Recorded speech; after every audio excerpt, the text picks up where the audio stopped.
ஒருத்தர் சோகத்துல இருந்தா கூட, கவலையில் இருந்தா கூட, கடவுளுடைய பிரசன்னத்தண்டை வரும் பொழுது கடவுள் அவனை சந்தோஷிப்பிக்கிறார். இன்னைக்கு ஏன் வியாதி, இன்னைக்கு ஏன் பலகீனம்னா சந்தோஷம் இல்லை. நான் சொல்றேன், சந்தோஷம் இருந்துச்சுன்னா நோயே உங்க உடம்புல இருக்காது, எல்லா நோயும் வெளியில போ. ட்ரை பண்ணி சந்தோஷப்பட்டு இருக்காங்க. அங்கங்க பார்க்ல நின்னுக்கிட்டு காலையில பாருங்க கக்கன்னு சிரிக்கான். எதுக்கு சிரிப்பு வராட்டனாலும் கிச்சி கிச்சி மூட்டியாவது சிரிடா, இல்லைன்னா சுகர்ல போயிருடா. ஒரு ஆர்டிபிஷியலா பண்றாங்க. ஆனா பரிசுத்த ஆவியானவர் உங்க மேல வரும்பொழுது இயற்கைக்கு அப்பாற்பட்ட ஒரு சந்தோஷத்தை அவர் உங்களுக்கு தர. கடவுள் சிரிக்க வைப்பாரா? மைண்ட்ல எவ்வளவு கடவுளை குறித்து எதிராக ஏறிக்கு பாருங்க. அழ வச்சா ஆண்டவர், சிரிக்க வச்சா பிசாஸ். எங்க இருந்துடா வந்தீங்க உங்க தியாலஜில தீய வைக்க? நான் சொல்றேன், என்னைக்கு உலகத்தின் மக்கள் சபை அண்டை வருவார்கள் என்றால், உலகத்தை விட என்றைக்கு சபை சந்தோஷமா இருக்கிறதோ அன்னைக்கு உலகத்தின் மக்கள் சபையை தேடி வர ஆரம்பிச்சிடும். மற்ற எல்லா சந்தோஷமும் மெய்யானது அல்ல, அது ஒரு லெவல் தான். ஆனா எப்பவுமே உங்களை சந்தோஷமா வைக்கிற ஒரு செயலை ஆவியானவர் தான் செய்கிறார் பாருங்க. ஆனா நீங்க துக்கத்தோட, வேதனையோட, ஸ்ட்ரெஸ்ஸோட இருந்துட்டு சாதாரண எதையோ சாப்பிடுவீங்க, ஒத்துக்காது. சந்தோஷமா இருந்துட்டு பாருங்க, ஒரு வியாதியும் வராது, ஒரு இதுவும் வராது. ஏசு சுமந்த சுமை, ஏன் சுமை உங்க சுமை. அவர் அதை சுமந்து தீர்த்துட்டாரு. சுமந்து தீர்த்துட்டு சொல்றாரு, இனி உனக்கு கண்ணீர் இல்ல, கவலை இல்ல, துக்கம் இல்ல, உனக்காக நான் அதை சுமந்து, நீ சந்தோஷமா இரு. ரொம்ப நாளா சோகப்பட்டு கவலைப்பட்டு நடக்காதத சந்தோஷமா இருந்து பாருங்க, அற்புதங்கள் உங்க வாழ்க்கையில நடக்க ஆரம்பிக்கும், திருப்பங்கள் உங்க வாழ்க்கையில நடக்க ஆரம்பிக்கும், திறக்காத கதவுகள் திறக்க ஆரம்பிக்கும். பெண்கள்னால என்னதான் அழுகை தான், கண்ணீரும் பெண்ணையும் அப்படியே என்ன பண்ண முடியாது, பிரிக்கவே முடியாது. அப்படிங்கிற மாதிரி உலக வழக்கத்துல வச்சிருக்கலாம். ஆனா உயிர்த்தெழுந்த ஆண்டவர் கேட்கிறார், பெண்ணே ஏன் அழுகிறாய்? நான் உயிரோடு இருக்கிறேன், நீ அழக்கூடாது. அப்ப கடவுளுடைய அருளும் ஆசீர்வாதம் நம்ம வாழ்க்கையில வரும் பொழுது, நம்ம வாழ்க்கையில இருக்கிற சோகங்கள், துக்கங்கள், கண்ணீரை கூட தேவன் எடுத்து போடுகிறான். ஆமென். சந்தோஷம் தாங்க ஆண்டவர் அவருடைய பிள்ளைகளுக்காக வைத்திருக்கும் ஒரு காரியம். அதனால எப்பவுமே சொல்லு, மகிழ்ச்சி. இயேசு என்னில் இருக்கிறார், என்ன ஆனந்தம். ஆமென். ஒரே என்ன என் ஆனந்தம் பாடிட்டே இருங்க. ஆமென். ஆமா, ஒரு மீட்டிங்ல, ஒரு கான்ஃபரன்ஸ், இந்த கான்ஃபரன்ஸில் பெரிய பிரசங்கங்கள்லாம் ஒன்றுமே பண்ணப்படலை. ஆனால் கேன்சர் கட்டி எத்தனையோ பேருக்கு அப்படியே மறைஞ்சது, வியாதிகள் குணமாச்சு, இயற்கைக்கு அப்பாற்பட்ட அற்புதங்கள்லாம் நடந்துச்சு. என்னென்னு தேடி பார்த்தா ஒரே ஒரு சாங்கை 3 மணி நேரம் பாடியிருக்கிறாங்க. என்ன என் ஆனந்தம், என்ன என் ஆனந்தம், என்ன என் ஆனந்தம் சொல்லக்கூடாது. மன்னன் கிறிஸ்து என் பாவத்தை எல்லாம் கூடுவோம் ஆடுவோம். அந்த பாட்டெல்லாம் நீங்கள் பார்த்துருக்கீங்களா? நானும் கொயரில் இருந்திருக்கிறேன். ஸ்ட்ரைட்டன் கூடுவோம் ஆடுவோம், என்ன ஆட்டம், அட்டென்ஷனில் நின்றுக்கிட்டு பாட்டு மட்டும் எப்படி இருக்கு தெரியுமா? கூடுவோம் ஆடுவோம் பாடுவோம் ஒன்றாய் மகிழ் கொண்டா. ஒரு மூஞ்சில் ஒரு சிரிப்பு இருக்காது, அப்படியே லைனாக பாடிக்கிட்டே இருப்போம். பாட்டை எழுதுனவர் மட்டும் பாடுதான், பாவிகளா இப்படி கொலை பண்ணுறீங்களா அப்படின்ட்டு. அதெல்லாம் எவ்வளோ ஜாயில் இருந்தால் அந்த பாட்டெலாம் வந்திருக்கும்ல. என்ன என் ஆனந்தம், என்ன என் ஆனந்தம், the joy unspeakable. பவுல் அதை எழுதும்போது அப்படிதான் எழுதுறாரு, சொல்லி முடியாத சந்தோஷங்கள். எல்லாம் சொல்லுங்க, சொல்லி முடியாத சந்தோஷங்கள். ஆமென். the joy unspeakable, சொல்லவே முடியல, நெட்டவே முடியல, அவ்வளோ ஒரு சந்தோஷம். என்ன இது? ஒன்னே ஒன்று தான், இயேசு என்னில் இருக்கிறார், என்ன ஆனந்தம். ஆமென். அதுக்கப்புறம் அந்த சந்தோஷத்தை ருச்சிச்சதுக்கப்புறம் புயல் காற்று பார்த்து அதை பார்த்தே சிரிப்பீங்க நீங்கள், போடா அப்படின்னு. ஆண்டவனே என் பக்கம். ஆமென். போடா ஆண்டவனே. அந்த மாதிரி வந்து ரியலாக நீங்கள் சொல்லுவீங்க. அதை சொன்னவன்லாம் அப்படி வாழ முடியாது, அவன் பயந்து ஓடிடுவான், ஐயோ அப்படின்ட்டு. ஆனால் நீங்கள் நிச்சயமாக சொல்லுவீங்க, போடா ஆண்டவனே என் பக்கம், எனக்குள்ளே அவர் இருக்கிறார். ஆமென். ரியல் திங்ஸ் பாருங்கள், இயேசுவை நிஜமாக நீங்கள் அனுபவிக்கிறது தான் வாழ்க்கை. இதை ருசித்து பாருங்கள், இதை அனுபவித்து பாருங்கள். சூப்பர். வசனத்தெல்லாம் எடுத்து கண்டுபிடிச்சி போட்டாங்க பாருங்கள். 1 பேதுரு 1:8. இவர் பேசுனது பைபிளில் இருக்குன்னு உங்களுக்கு ப்ரூஃப் கொடுத்துருக்காங்க பாருங்கள். அவரை நீங்கள் காணாமல் இருந்தும் அவரிடத்தில் அன்பு கூறுகிறீர்கள், இப்பொழுது அவரை தரிசியாமல் இருந்தும் அவரிடத்தில் விசுவாசம் வைத்து சொல்லி முடியாததும் மகிமையால் நிறைந்ததுமாய் இருக்கிற சந்தோஷம் உள்ளவர்களாய் களி கூர்ந்து. எப்படி வருது பாருங்க, சொல்ல முடியாத ஒரு சந்தோஷம். The joy unspeakable Joy. இது எப்படி விவரித்து சொல்றதுன்னே தெரியல. அப்படி நம்ம வாழ்க்கையை, நம் உள்ளங்களை ஒரு நிரப்புகிற ஒரு ஆண்டவர். ஆமேன். சந்தோஷம் தாங்க ஆண்டவர் அவருடைய பிள்ளைகளுக்காக வைத்திருக்கும் ஒரு காரியம். ஆமாம். அதனால் எப்போவுமே சொல்லுங்கள், மகிழ்ச்சி. ட்ரை பண்ணி சந்தோஷப்பட்டு இருக்காங்க. அங்கங்கே பார்க்கில் நின்றுக்கிட்டு காலையில் பாருங்கள் கக்கன்னு சிரிக்கான். எதுக்கு? சிரிப்பு வராட்டனாலும் கிச்சி மூட்டியாவது சிரிடா, இல்லைன்னா சுகரில் போயிடுவடா, உள்ளி இருளாம்பட்ட வியாதியில் இதாயிரணும், வியாதி ஜோமாகிறதுக்காக அந்த லாஃபிங் தெரப்பி அப்படின்னு சொல்கிறாங்க. அது ஒரு தெரப்பி, லாஃபிங் தெரப்பின்னு சொல்கிறாங்க. அப்படி சிரிப்பு சிகிச்சை. அதை ஒரு ஆர்டிஃபிஷியலாக பண்ணுறாங்க. ஆனால் பரிசுத்த ஆவியானவர் உங்கள் மேலே வரும்பொழுது இயற்கைக்கு அப்பாற்பட்ட ஒரு சந்தோஷத்தை அவர் உங்களுக்கு தரார். இதெல்லாம் அனுபவிக்கணும் பாருங்க. அதுதான் கிறிஸ்தவ வாழ்க்கை. அது எப்படிங்க கடவுள் சிரிக்க வைப்பாரா? ஏன் மைண்டில் எவ்வளோ, புத்தியில் எவ்வளோ கடவுளை குறித்து எதிராக ஏறிக்கு பாருங்க. அழ வச்சா ஆண்டவர், சிரிக்க வச்சா பிசாஸ். ஏழ்மையாக இருந்தால் கடவுள் உன்னை பாடுகளுக்குள் கொண்டு போகிறார். பணக்காரனாக இருந்தால் பாருங்க பிரதர், பிசாசு அவனுக்கு பணத்தை கொடுத்து நரகத்துக்கு கூட்டி போயிட்டுருக்கான். எங்கே இருந்துடா வந்தீங்க உங்கள் தியாலஜியில் தீய வைக்க? ஃபுல்லாக பாருங்கள், இதுதான் பேசி வச்சுருக்காங்க ஊர் ஃபுல்லாக. சொல்லுவாங்களா எங்கிருந்துடா வந்தீங்க அப்படின்ட்டு. அது மாதிரி தான், இதே மாதிரி காரியங்களை தான் பேசி வச்சதுனால ஒரு கிறிஸ்தவங்களே ஒரு முற்போக்கு ஆட்கள் அவர் சந்தோஷமாக இருக்கிறது தான் ஒரு கிறிஸ்தவ வாழ்க்கைங்கிறதே இல்லாமல் போயிடுச்சு பாருங்க. என்டர்டைன்மெண்ட்டுங்கிறது சர்ச்சில் என்ன சிரிப்பு அப்படிங்கிற ஒருத்தர். அடப்பாவிகளா, வெளியில் தான் சிரிக்க முடியல, சர்ச்சிலேயாவது கொஞ்சம் சிரிச்சிட்டு போகிறேன்னு. கடவுள் எப்படி சொல்கிறாரு பாருங்க, என்னுடைய ஜெப வீட்டிற்கு அவர்களை கொண்டு வந்து அங்கே நான் அவர்களை அழ பண்ணுவேனா, என்ன சொல்கிறாரு, மகிழ பண்ணுவேன் அப்படின்னு சொல்கிறாரு. ஆமென். ஆமாம், என் வீட்டுக்கு அவங்கள கூட்டிகிட்டு வருவேன். என் வீட்டுக்கு அவங்கள கூட்டிகிட்டு வந்து அங்கே அவர்கள் என்ன பண்ணுவேன், மகிழ பண்ணுவேன். ஆமென். அப்போ ஒருத்தர் சோகத்தில் இருந்தால் கூட, கவலையில் இருந்தால் கூட, கடவுளுடைய பிரசன்னத்தண்டை வரும்பொழுது கடவுள் அவனை சந்தோஷிப்பிக்கிறார். ஆமென். கடவுள் அவனுக்கு சந்தோஷத்தை கொடுக்குறார். இவங்க யாராவது சிரிச்சிட்டுனாங்கன்னா பரிசுத்தம் கெட்டு போயிடுது அப்படிங்கிறாங்க. ஆனால் பைபிள் வேற மாதிரி சொல்லுது. நெகேமியா புத்தகத்தில் வாசித்து பார்த்தீங்கன்னா அங்கே என்ன போட்டிருக்குதுன்னா, இந்த நாள் பரிசுத்தமான நாள், யாரும் விசாரப்பட வேண்டாம். அதாவது நம்ம சிரிச்சிட்டா பரிசுத்தம் போயிடுவோங்கிறோம். பைபிள் சோகமாயிட்டா பரிசுத்தம் போயிடுவோம் அப்படிங்க. பின்னும் அவன் அவர்களை நோக்கி, நீங்கள் போய் கொழுமையானவைகளை புசித்து, கொழுப்புலாம் சாப்பிடு, பரவாயில்ல நான் பார்த்துக்கிறேன் அப்படின்ட்டு. பயப்படாது, கொழுமையானவைகளை அப்படிதானே போட்டிருக்குது. அதெல்லாம் கர்த்தர் இருக்கிற ஸ்தோத்திர ஆண்டவரேன்னு சாப்பிடு.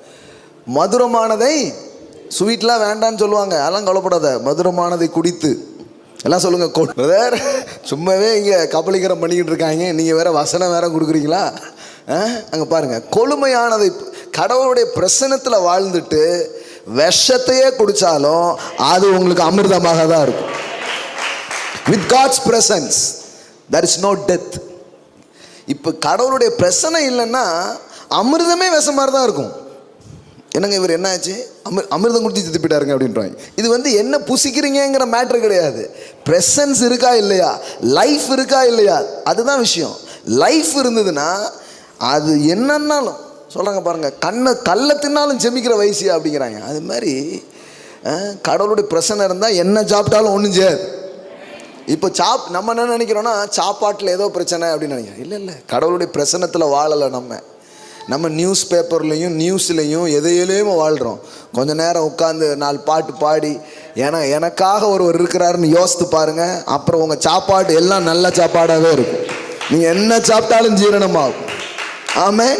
என்ன குடித்தாலும் உங்களுக்கு ஒன்றும் செய்யாத. சாவுக்கு ஏதுவான யாதொன்றை குடித்தாலும் அது அவர்களை சேதப்படுத்த.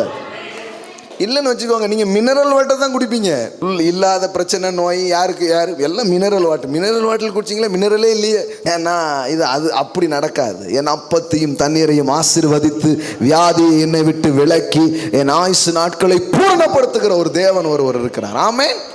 அப்படி வாழ்கிறதுல தான் அது இருக்குதே தவிர, நீங்கள் சுத்தமான தண்ணியை குடிக்கிறதுனாலையும் சுத்தமான என்னத்தை சுத்தத்தை என்ன பண்ணாலும் அது ஒரு லெவல் தான். அதுக்கு மேலே ஒன்றுமே கிடையாது. மனுஷன் அப்பத்தினால் மாத்திரம் அல்ல, தேவனுடைய வாயிலிருந்து புறப்படுகிற ஒவ்வொரு வார்த்தையினாலும் பிழைப்பான் என்று எழுதியிருக்கிறது. ஆமென். அதான் ரொம்ப முக்கியம். அப்ப கவனிங்க. பின்னும் அவர் அவனை நோக்கி, நீங்கள் போய் கொழுமையானவைகளை புசித்து மதுரமானதை குடித்து. மதுரமானதை குடித்து பாருங்க, சும்மா கிடையாது, நல்ல இனிப்பெல்லாம் தேவையில்லை, மதுரமானதை குடித்து ஒன்றுமில்லாதவர்களுக்கு பங்குகளை அனுப்புங்கள். ஏன்னா நமக்கு நிறைய வந்துடுச்சு, நமக்கு நிறைய உண்டாயிடுச்சு. இப்போ இல்லாதவங்களுக்கெல்லாம் என்ன பண்ணுறோம்? அனுப்புங்க, அனுப்புங்கள். இந்த நாள் பாருங்க, உங்கள் கேலண்டரில் எழுதி வச்சுக்கோங்க, அதில் இது வேற. இந்த நாள் நம்முடைய ஆண்டவருக்கு பரிசுத்தமான நாள், விசாரப்பட வேண்டாம், கர்த்தருக்குள் மகிழ்ச்சியா இருப்பதே உங்களுடைய பலன் என்றார். ஆமென். இன்னைக்கு ஏன் வியாதி, இன்னைக்கு ஏன் பலகீனம்னா சந்தோஷம் இல்லை. நான் சொல்றேன், சந்தோஷம் இருந்துச்சுன்னா நோயே உங்க உடம்புல இருக்காது, எல்லா நோயும் வெளியில போ. ஆமா, தேவையற்ற ஸ்ட்ரெஸ்ஸும் அழுத்தங்களும் தான் நோய்களுக்கே காரணம். வேதவசனம் எவ்வளோ அழகாக எத்தனை வருஷத்துக்கு முன்னாடி எழுதி வச்சுக்கு பாருங்க. மகிழ்ச்சியா இருப்பதே உங்களுடைய பலன். எல்லாம் சொல்லுங்க, மகிழ்ச்சியா இருப்பதே என்னுடைய பலன். சந்தோஷமா இருந்துட்டு பாருங்க, ஒரு வியாதியும் வராது, ஒரு இதுவும் வராது. ஆமென். ஆமா. ஆனா நீங்க துக்கத்தோட, வேதனையோட, ஸ்ட்ரெஸ்ஸோட இருந்துட்டு சாதாரண எதையோ சாப்பிடுவீங்க, ஒத்துக்காது. அதான் பிரச்சனை. இது அது சாப்பாடு பிரச்சனையே கிடையாது, சந்தோஷ பிரச்சனை. சந்தோஷமா மகிழ்ச்சியா, அப்போ மகிழ்ச்சியா இருப்பதே உங்களுடைய பலன். என்ன போட்டிருப்பார்? Then Ezra said to them, go your way, eat the rich festival food. எல்லாம் சொல்லுங்க, rich festival food. Amen. Drink the sweet drinks and send a portion to him for whom nothing is prepared, for this day is the holy to our Lord, and do not be worried. எப்படி சொல்றாரு பாருங்க, இந்த நாள் என்ன மாதிரி நாள்? பரிசுத்தமான நாள். எப்படி சொல்றாரு பாருங்க, this day is holy to our Lord, and do not be worried. எப்ப இந்த நாள் பரிசுத்தமான நாள், அதனால worry பண்ணிராத. இது நம்ம இது எல்லாம் ஆப்போசிட்டா இருக்குது. இவங்க என்ன நினைக்கிறாங்கன்னா, யாரோ சந்தோஷமா இருந்தா, பிரதர் சந்தோஷமா இருக்காதீங்க, பரிசுத்தம் கெட்டு போயிடும் அப்படின்ட்டு. அப்போ நம்ம பொறுத்தளவுக்கும் பரிசுத்தவான்கள்லாம் யார் மைண்டில் ஒரு இமேஜ் வச்சுருக்கோம். எப்படி?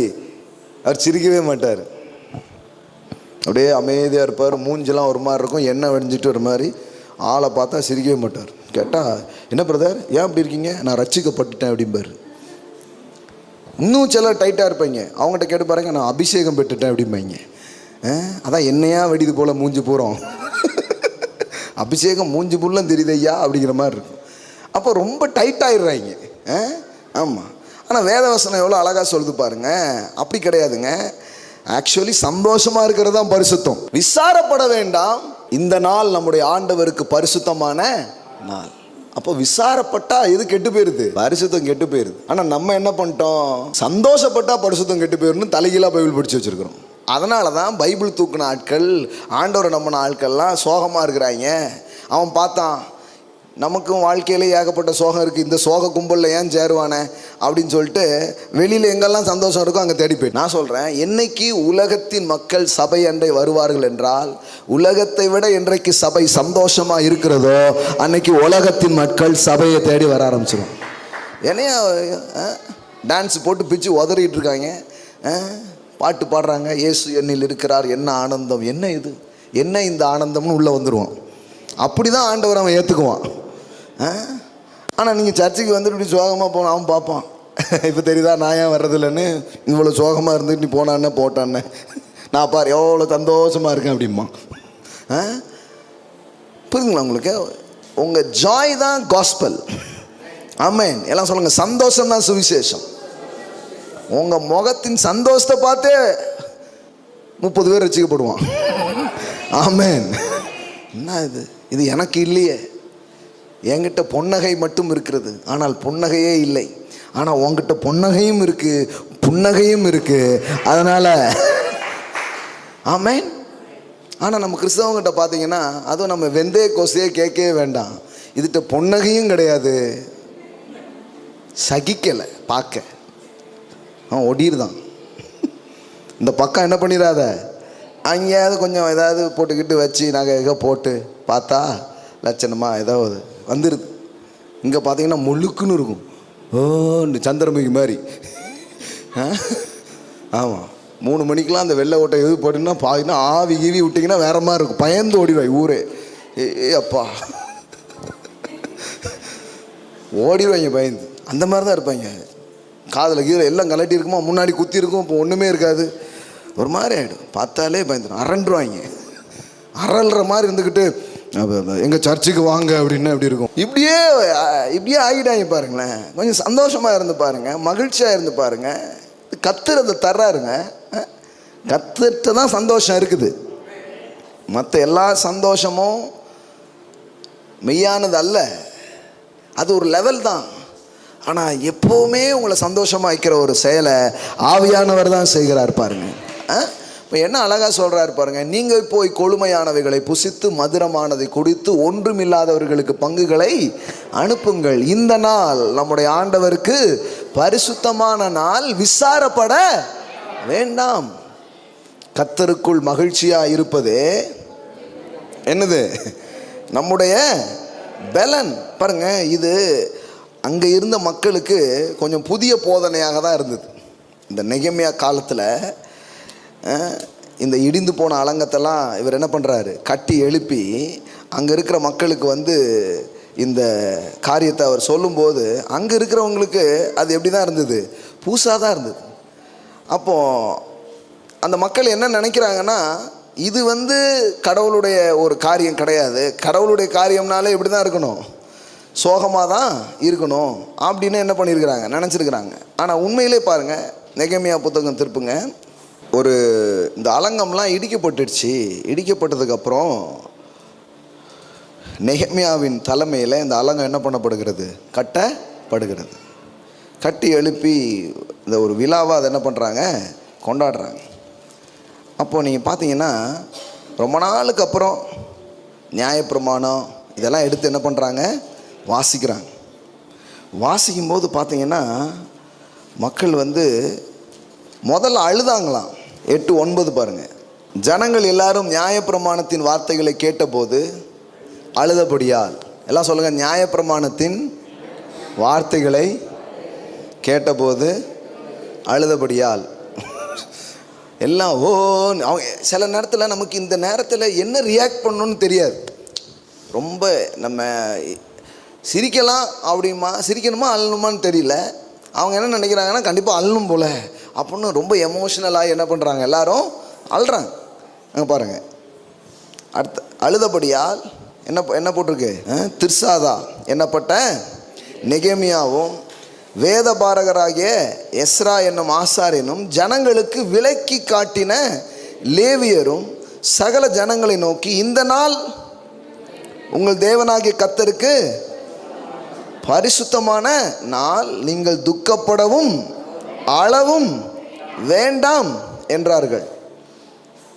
பாருங்க, ஒரு பெரிய விளக்கமே கொடுக்க வேண்டியிருக்கு. அழாதீங்க, நீங்கள் அழ வேண்டியதில்லை, நீங்கள் சந்தோஷமா இருக்கலாம் அப்படி சொல்கிறாங்க. பின்னும் அவன் அவர்களை நோக்கி, நீங்கள் போய் கொழுமையானதை புசித்து மதுரமானதை குடித்து ஒன்றுமில்லாதவர்களுக்கு பங்குகளை அனுப்புங்கள். இந்த நாள் நம்முடைய ஆண்டவருக்கு பரிசுத்தமான நாள், விசாரப்பட வேண்டாம். கர்த்தருக்குள் மகிழ்ச்சியாக இருப்பதே உங்களுடைய பலன் என்றான்.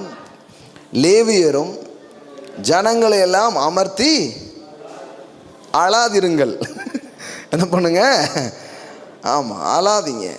இந்த நாள் பரிசுத்தமான நாள், விசாரப்பட வேண்டாம். அப்பொழுது ஜனங்கள் எல்லோரும், இப்போ கவனிங்க, இதுதான் ரொம்ப முக்கியம். அப்பொழுது ஜனங்கள் எல்லோரும் தங்களுக்கு அறிவிக்கப்பட்ட வார்த்தைகளை உணர்ந்து கொண்டபடியினால், எல்லாம் சொல்லுங்க, வார்த்தைகளை உணர்ந்து கொண்டபடியினால் புசித்து குடிக்கவும் பங்குகளை அனுப்பவும் மிகுந்த சந்தோஷம் கொண்டாடவும் போனார்கள். ஆமென், ஹல்லேலூயா. வார்த்தைகளை உணர்ந்து கொண்டபடியினால், வார்த்தையை உணராத வரைக்கும் சோகத்தில் தான் உட்கார்ந்துருக்கிறாங்க.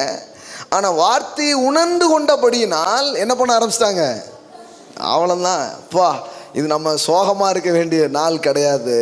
நம்ம சந்தோஷமாக இருக்கலாம், மகிழ்ச்சியாக இருக்கலாம். மிகுந்த மகிழ்ச்சி கொண்டாடவும் போனார்கள். அப்போ பாருங்க எவ்வளோ ஒரு அப்படியே மாறுது பாருங்க. எல்லாரும் அழுதுகிட்டு இருக்காங்க, சோகப்பட்டுருக்கிறாங்க. அப்புறம் வேதத்தை எடுத்து, நம்முடைய தேவன் சோகத்தின் தேவன் அல்ல, நம்முடைய தேவன் ஆனந்தத்தின் தேவன். தெரியுங்களா ஆண்டவருக்கு பேர் என்னன்ட்டு? நித்தியானந்தர். அதான் நான் சொல்ல வரேன். யாரோ அந்த பேரை வச்சு பேர் வாங்கிட்டாங்க வேற மாதிரி. ஆனால் வேத வசனம் சொல்லுது நம்ம தேவனுடைய பேர் என்ன பேரா? அப்படியே பைபிளில் இருக்கு. அங்கே பாருங்க, 1 தீமோத்தேயு 6:15 வாசித்து பாருங்க. அந்த பிரசன்னமாகுதலை தேவன் தம்முடைய காலங்களில் வெளிப்படுத்துவார். அவரே ஊரில் யாரோ சொல்லுவாங்க கழுதைக்கு பேர் முத்துமாலையாங்கிற மாதிரி யாரோ பேர் வச்சு எப்படியோ பேர்ப்பாங்க. அதெல்லாம் இல்லை, நம்ம தேவனுடைய பேர் என்ன பேரா? அவரே நித்தியானந்தம் உள்ள ஏக சக்கராதிபதியும் ராஜாதி ராஜாவும் கத்தாதி கத்தாவுமாய் அவர் இருக்கிறார். ஆமென். அவர் பேருங்க, அவர் பேர் கடவுள். நம்ம என் தேவன் யாரு? தேவனை நீங்கள் என்னவா பார்க்குறீங்க? ஆண்டவர்னோடனே சில சொல்றார் இயேசு கண்ணீர் விடுகிறார் அப்படிங்கிற. கண்ணீர் விடுகிற இயேசுவே இவங்க பார்த்துட்டே இருக்கிறாங்க பாருங்க. நான் கேட்க 2000 வருஷமா இன்னும் கண்ணீர் விட்டுட்டேவா இருக்காரு? சொல்றார் எருசலேம் வீதியில அப்படியே அழுது கொண்டே இயேசு போனார். என்ன போனார்? இன்னும் என்ன பண்ணிட்டே இருக்கிறாரு? அப்படி அழுதுகிட்டே இருக்கிறாருங்கிறாங்க. இல்லைங்க, சிங்காசனத்தில் வீற்றிருக்கிறவர் நகைப்பார். ஆமென். சிங்காசனத்தில் உட்காந்துட்டு இருக்கிறவர் இப்போ என்ன பண்ணிட்டு இருக்கிறாரு? இப்போ இயேசு எந்த மூடில் இருக்கிறாரு நீங்கள் சொல்லுங்க? சிரிச்சுட்டே இருக்கார், லாஃபிங் மூடில் இருக்கிறார். லாஃபிங் ஜீசஸ். நம்ம ஆட்கள் அப்படியே ரத்தம் சிந்துற மாதிரி, நெஞ்சில் தீ எரியும். இங்கன யாரையா தீ வச்சா இயேசுக்கு அப்படின்னு இங்கன தக்க தக்க தக்கன்னு எரிஞ்சுக்கிட்டு இருக்கும் பார்த்துருக்கீங்களா? இங்கனே இப்போ யாரையா கொளுத்துனா அவர் அப்படியே ஒரு சோகமா 2 ஆட்டுக்குட்டி அங்கே நிற்கும். அதுவும் 2 ஆட்டுக்குட்டி தானா? அவர் மேய்ச்சல் அவ்வளோதான் இருக்குது போல். 2 ஆட்டுக்குட்டி இப்படி வச்சுக்கிட்டு இப்படி பரிதாபமாக போஸ் கொடுத்த மாதிரி வரைஞ்சி வச்சுருப்பாங்க பாருங்களேன். ஒரு மகிழ்ச்சியான ஜீசஸ் இமேஜே இல்லை. இயேசு கண்ணீர் விட்டார் அப்படின்னு அதை ஒரு தியானம் பண்ணிட்டு இருப்பாங்க உட்காந்து. 3 இடங்களிலே அவர் கண்ணீர் விட்டார். முதலாவது இடம் அவர், 3 இடம் நானும் தினமும் கண்ணீர் விட்டுக்கிட்டு இருக்கேன் போங்க. நான் தான் அப்படி பார்த்தா இயேசுவோட கண்ணீர் விட்டதில் நான் தான் கூட ரேங்கு. அங்கே கண்ணீர் விட்டார், இங்கே கண்ணீர் விட்டார்னு அதையே தியானிச்சுட்டு இருப்பாங்க பாருங்க உட்காந்து. ஆனால் இவங்களுக்கு விளங்கலை. இப்போ பாருங்கள், வார்த்தையை விளங்கி கொண்ட போதுங்கிற மாதிரி அவர் ஏன் கண்ணீர் விட்டார்னா, ஏன் கண்ணீரை ஏன் துக்கத்தை அவர் சுமந்து என்ன சந்தோஷமாக்குறதுக்காக மெய்யாகவே என் பாடுகளை ஏற்றுக்கொண்டு என் துக்கங்களை சுமந்தார். இயேசு சுமந்த சுமை ஏன் சுமை? உங்க சுமை. அவர் அதை சுமந்து தீர்த்துட்டாரு. சுமந்து தீர்த்துட்டு சொல்றாரு, இனி உனக்கு கண்ணீர் இல்லை, கவலை இல்லை, துக்கம் இல்லை, உனக்காக நான் அதை சுமந்துட்டேன், நீ சந்தோஷமா இரு. இப்போ இயேசுக்கு என்ன சோகம்? அவருக்கு என்ன சோகமும் கிடையாது. நம்முடைய பாரங்களை துக்கங்களை தான் மேல என்ன பண்றாரு? ஏற்றுக்கொண்டு. மரியாள் அழுத போது இயேசு என்ன பண்றாரு? அழுறாரு. அவங்களுடைய எமோஷனல்ல அவர் பார்ட்டிசிபேட் பண்றாரு. எமோஷனல்ல பார்ட்டிசிபேட் பண்றாரு. எருசலேம் வீதியில் பெண்கள்லாம் அழுறாங்க. ஏன் சொல்கிறாரு, எனக்காக என்ன பண்ணாதீங்க, அழாதீங்க. எதுக்கு போட்டு அழுதீங்க? அழாதீங்கன்னு தான் சொன்னார். அழுங்கன்னு எங்கேயாவது ஏசு குறிப்பு நல்லா அழுங்க, பத்தாது இன்னும் எமோஷனல் எதிர்பார்க்குறேன் உங்ககிட்ட. இன்னொரு டைரக்டர் மாதிரி அழுங்க அப்படின்னா சொல்லிட்டு இருந்தார். அழுங்கன்னு சொன்னாரா? எங்கேயாவது அழுங்கன்னு ஏசு பிரசங்கம் பண்ணாரா? அழுங்கன்னு சொல்லவே இல்லையே. அழாதீங்க, கவலைப்படாதீங்கன்னாரு, அழாதீங்கன்னாரு. உங்கள் இருதயம் கலங்காது இருப்பதாக அப்படின்னாரு. பயப்படாதீங்கன்னாரு. நெகட்டிவான அந்த எமோஷனலானது சொல்லவே இல்லையே. எங்கேயாவது அழுங்க, நல்லா அழுங்க அப்படின்னு சொல்லவே இல்லையே.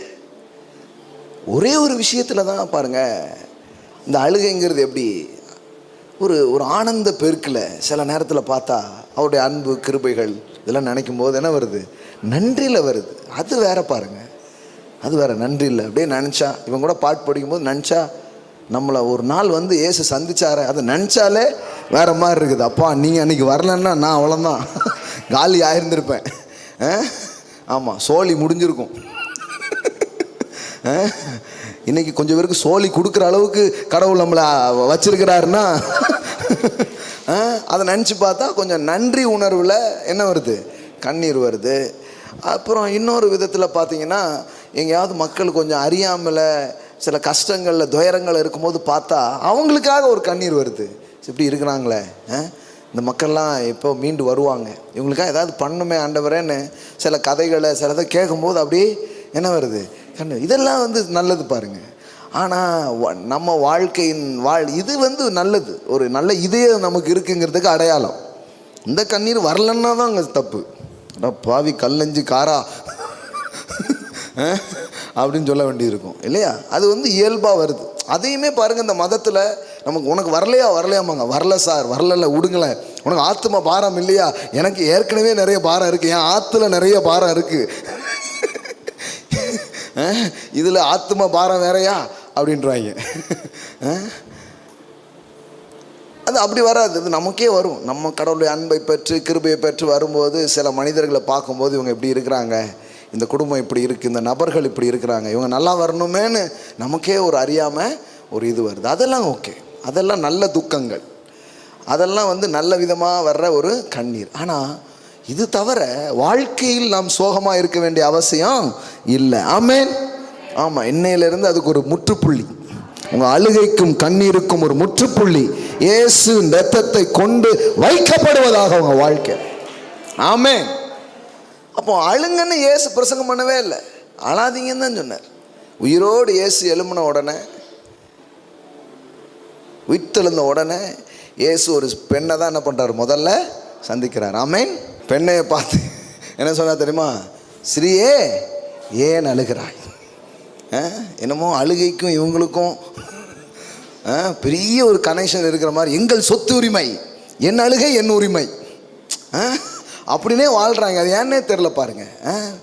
பெண்கள்னால என்ன தான், அழுகை தான். ஆமாம், கண்ணீரும் பெண்ணையும் அப்படியே என்ன பண்ண முடியாது, பிரிக்கவே முடியாது. அப்படிங்கிற மாதிரி உலக வழக்கத்தில் வச்சிருக்கலாம். ஆனால் உயிர்த்தெழுந்த ஆண்டவர் கேட்குறார், பெண்ணே ஏன் அழுகிறாய்? நான் உயிரோடு இருக்கிறேன், நீ அழக்கூடாது. நான் உயிர்த்தெழுந்த ஆண்டவர், உன் கண்ணில் கண்ணீர் வர கூடாது. ஆமென். அழாதீங்க. வாழ்க்கையின் சோகங்கள், வாழ்க்கையின் வலி வேதனைகள் எல்லாம் குறித்து நம் அழுகையின் வாழ்க்கைக்குரியது அல்ல. இது நமக்குள்ளேயே இந்த வார்த்தையெல்லாம் உள்ளே போடணும் பாருங்க. நான் எதுக்கு அழ வேண்டியதில்லை, என் ஆண்டவர் எனக்கு இருக்கிறார், அவர் உயிரோடு இருக்கிறார். ஆமென். உயிர்த்தெழுந்த ஆண்டவர் எனக்கு இருக்கிறார். அப்போ முதல்ல சொன்ன வார்த்தையே தான், ஸ்ரீயே ஏன் அழுகிறாய்? நீ அழ வேண்டாம்.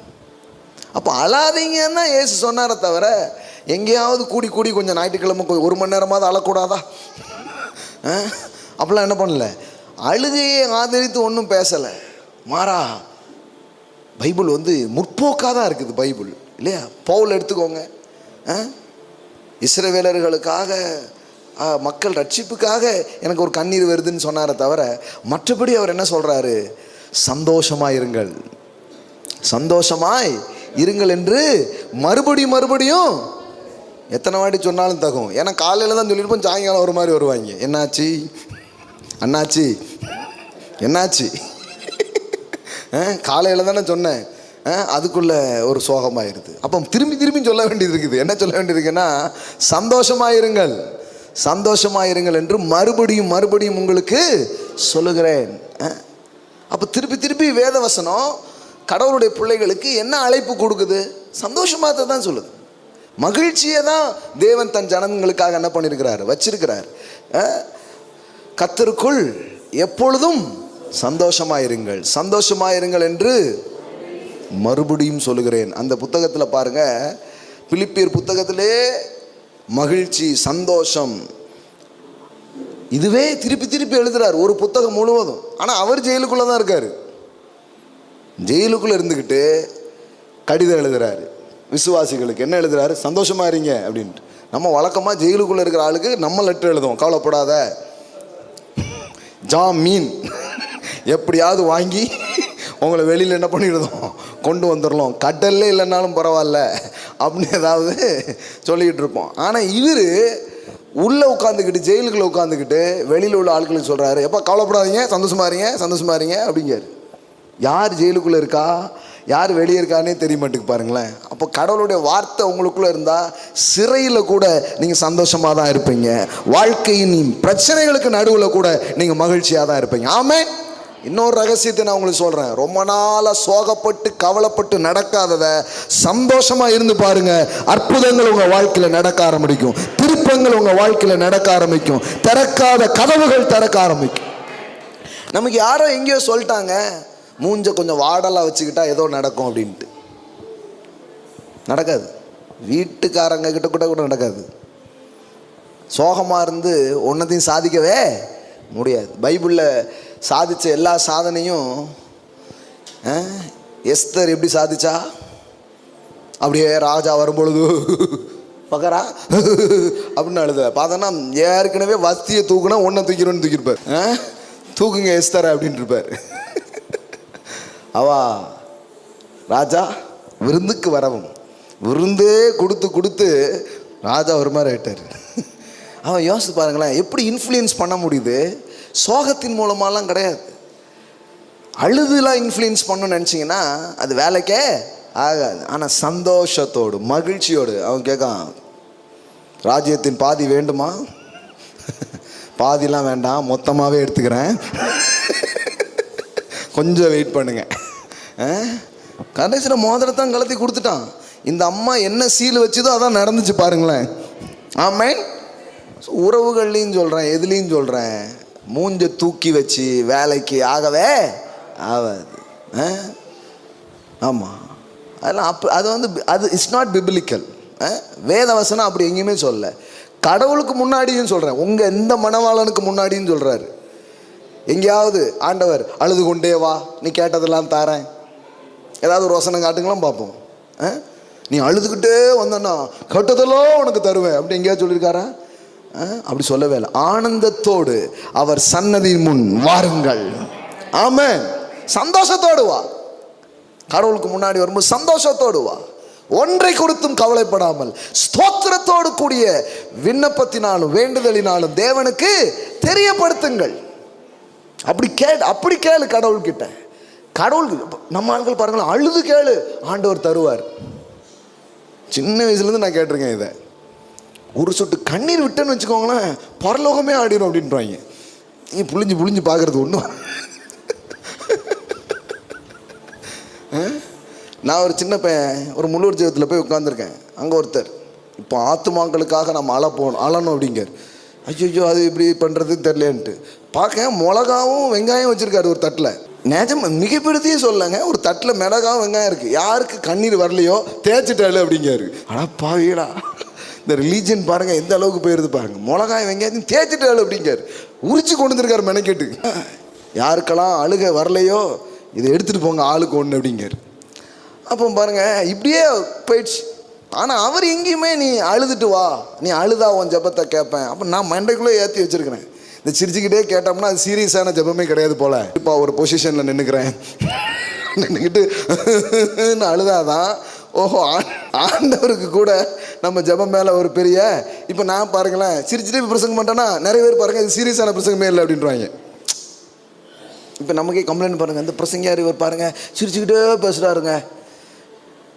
இப்போ நான் உண்மையிலே பிரசங்காருன்னா அப்படியே கண்ணீர் அப்படியே வச்சுட்டு அப்படியே பேசினேன்னு வைங்களேன், தொடச்சிப்போ நான் அப்புறம் அழுதுகிட்டே பேசுகிறார், மேலே தேவ மனிதர் அவர் அப்படின்றாங்க. நான் வேறு சிரிச்சுட்டே பேசுகிறேன்னா பாருங்க சிரிச்சுட்டே பிரசங்கம் பண்ணுறாரியா, ஒரு சீரியஸ்னஸே இல்லை. அப்படி ஆயிடுச்சு பாருங்கள் நம்ம மைண்டில். இதெல்லாம் மாற்றணுங்கிறதுக்கு தான் இதை நான் சொல்லிட்டு இருக்கேன். அந்த இதெல்லாம் மென்டாலிட்டி மாற்றுங்க. அப்படி கிடையாது.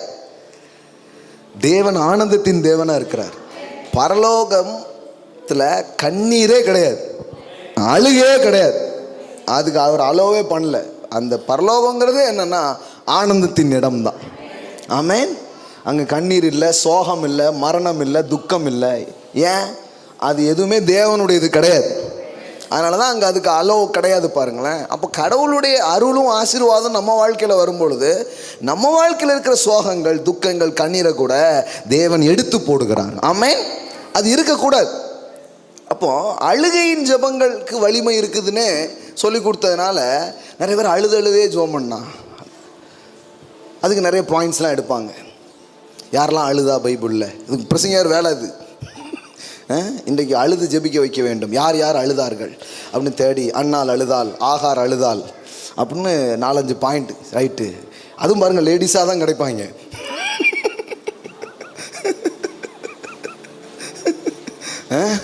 யாரெல்லாம் அழுதா அப்படின்னு ஒரு 4-5 இதை எடுத்துகிட்டு வந்து பேசுவாங்க பாருங்கள். அது அந்த கதையை நீங்கள் கவனித்து பார்த்தீங்கன்னா, ஆகாரின் அழுகை ஒரு அறியாமையின் அழுகை.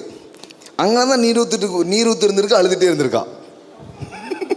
இவன் கண்ணீரில் ஒன்றுமே தெரியல.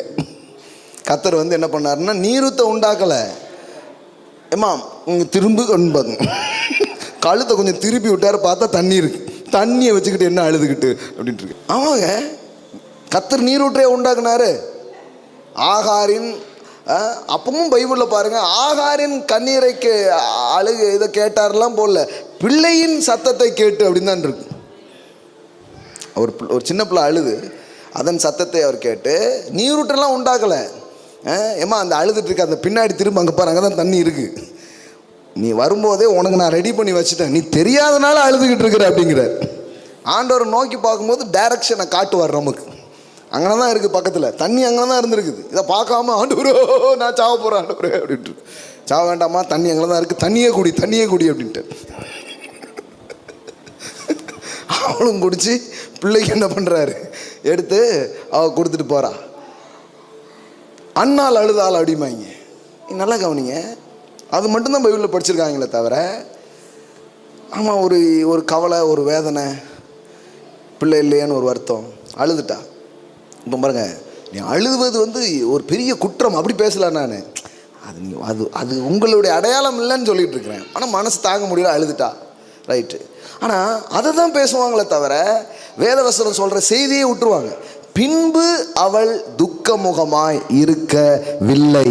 அதுதான் பாயிண்ட் பாருங்களேன். அழுத எல்லாருக்கும் பதில் கிடைக்கல. ஏன்னா நாட்டில் எத்தனை பேர் அழுதுட்டு இருக்காங்க, காலையில் ஆரம்பித்தா ராத்திரி வரைக்கும் அழுதுகிட்டே இருக்காங்க. எத்தனை வருஷமாக அழுறாங்க. அழுறதுனால வாழ்க்கை மாறாது. கர்த்தர்ட்ட கொடுத்துட்டேன், அவர் பார்த்துப்பாரு, எனக்கு நன்மைகள் நடக்கும். அண்ணால் அழுதாலும் இனிமே பிரசங்கம் பண்ணக்கூடாது. இனிமே என்ன பிரசங்கம் பண்ணோம்னா, பின்பு அவள் துக்கமுகமாய் இருக்கவில்லை. அங்கே பாருங்க, ஆண்டவருக்கு முன்னாடி ஊத்திட்டு என்ன பண்றா, அப்பொழுது அவள் உம்முடைய அடியாளுக்கு உம்முடைய கண்களில் தயை கிடைக்க கடவுது என்றாள். பின்பு அந்த ஸ்திரீ புறப்பட்டு போய் நல்லா சாப்பிட்டா. எல்லாம் சொல்லுங்க, நல்லா சாப்பிட்டா. நல்லா, இனிமே நான் பட்னியாக இருக்க மாட்டேன், வெளுத்து வாங்க போகிறேன். நல்லா சாப்பிட்டா பாருங்க. ஆமென். கர்த்தர்ட்ட நான் கொடுத்துட்டேன், கர்த்தர்ட்ட சொல்லிட்டேன், இனிமே அவர் பார்த்துப்பார். போஜனம் செய்தால் அப்புறம் அவள் துக்கமுகமாய் இருக்கவில்லை. அதனால தான் நான் அடிக்கடி சொல்லுவேன், அன்னாளுக்கு பிறந்த முதல் குழந்தை சாமுவேல் அல்ல, சந்தோஷம். சந்தோஷங்கிற குழந்தை தான் அண்ணாவுக்கு முதல்ல பிறந்துச்சு, அப்புறம்தான் சாமுவேல் பிறந்தான். உங்க வாழ்க்கையிலையும் சந்தோஷம் பிறந்துட்டா எல்லா அற்புதமும் நடக்க ஆரம்பிச்சிடும், எல்லா அதிசயமும் நடக்க ஆரம்பிக்கும். ஆமென். The joy of the Lord is your strength. கர்த்தருக்குள் மகிழ்ச்சியா இருப்பது உங்களுடைய பலன். சிம்சோனுக்கு பாருங்க, இந்த முடியில தான் ஸ்ட்ரென்த் இருந்துச்சான். இந்த முடியை வெட்டின உடனே என்ன போயிடும், ஸ்ட்ரென்த் போயிடும். அடுத்தால முடி வளர்ந்தாதான் திருப்பி ஸ்ட்ரென்த். பாருங்க, முடியிலே இருந்திருக்கு. அப்புறம் அதை ஒரு அம்மா கண்டுபிடிச்சி சொல்லிட்டு கடைசியில் மொட்டை அடிச்சிட்டாங்க. அப்புறம் பார்த்தா கடவுள் திருப்பியும் அவனுக்கு என்ன பண்ணுறாரு, கிருபையெல்லாம் கொடுக்குறாரு. அப்போ அவனுக்கு பலன் எதில் இருந்தது? ஆனால் உங்கள் பலன் எதில் இருக்கான்? மகிழ்ச்சி. ஆமென். அதனால தான் பிசாசு அடிக்கடி உங்களை மொட்டை அடிக்கான். இவன் சந்தோஷத்தை மட்டும் திருடிடுவோம், திருடிட்டா அவன் எனர்ஜி, ஸ்ட்ரென்த்து எல்லாமே போயிடும், அப்படியே ஆயிடுவான். அதனால தான் ஆவியானவர் என்ன பண்ணுறாருன்னா, அவனை எல்லாத்தையும் நான் பார்த்துக்கிறேன், முதல்ல நீ சந்தோஷமாயிரு, இனி ஏன் பிள்ளை துக்கமாக இருக்காது. ஆமென். போய் நல்லா சாப்பிடு, மகிழ்ச்சியாயிரு, மீதியெல்லாம் நான் பார்த்துப்பேன் அப்படிங்கிறார். ஆமென். பைபிளில் அழுதா பதில் கிடைக்கும் அப்படிங்கிறதுக்கு வசனம் கிடையாது. ஆனால் சந்தோஷமாக இருந்தால் பதில் கிடைக்குங்கிறதுக்கு அம்புட்டு வசனம் உங்களுக்கு காட்டுறேன் நான். வேதவசனம் சொல்லுகிறது, நீ கர்த்தரிடத்தில் மன மகிழ்ச்சியா இரு. ஆமென்.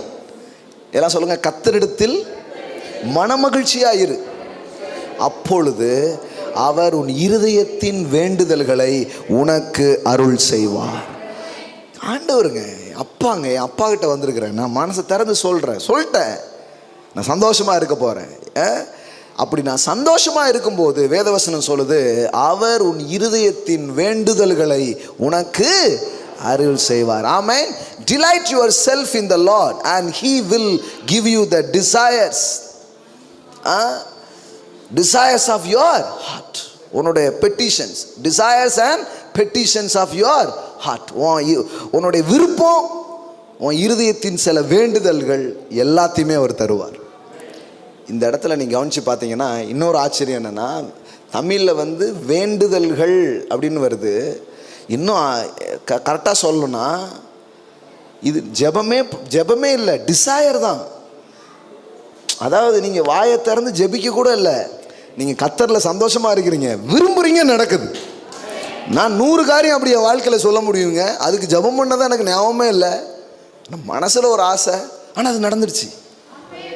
ஆமென். எத்தனை பேர் அந்த மாதிரி அனுபவிச்சிருக்கிறீங்க? ஜெபம் பண்ண ஜெபத்தில் தான் எல்லாம் நடக்குதுன்னா நமக்கு ஒன்றுமே நடந்திருக்காது பாருங்க. ஜெபத்தில், அதனால தான் ஜெபத்தை பெருசாக மேன்மை பாராட்டி நான் பேசலை.